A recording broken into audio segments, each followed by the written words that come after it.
Entry अच्छी है लेकिन बैठने का तरीका अभी बड़ा कैजुअल है। Follow and like guys, follow and like. जय श्रीराम मित्रांनो, मी शंकर. आता निघालोय कॉलेजकडे. कॉलेजमध्ये येऊन थोडाच वेळ झाला होता. तिथं आली होती प्रशिक्षणाची गाडी. तिथं सरला काढायचे होते फोटो आणि तिथं आम्हाला टाइमपास करायचा होता. तिथं थोडा धिंगाणा करून निघाला मध्ये. बघा आमचे अवकाळी मित्र काय म्हणत आहेत. भारत माता की जय. जय हिंद. थोडा बाहेर धिंगाणा घालून आम्ही गेलो IT लॅब मध्ये. मला तेवढ्यातच वाटायलं नहीं साळुंखे यहाँ कुछ तो गडबड है. तेवढ्यातच सर म्हणले, शंकर हे बघ.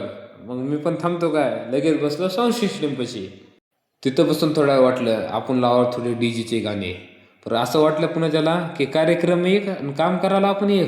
तेवढ्यातच संतोष मामा यांचा स्टेजवर आगमन झालेला आहे. थोडं संतोष मामाचं सत्कार केला आणि दिला हाकलून लगेच. तेवढ्यातच आला आमचा पांडू. त्याला सर म्हणले लाडले. थोड्या वेळानं बसली आमची पंगत. तेवढ्यातच आमचा मित्र म्हणाला, ज्यूस पिला दो मोसंबी का. त्याला मोसंबीचा ज्यूस पाजून आम्ही निघाला घराकडे. मग भेटूया पुढच्या ब्लॉग मध्ये.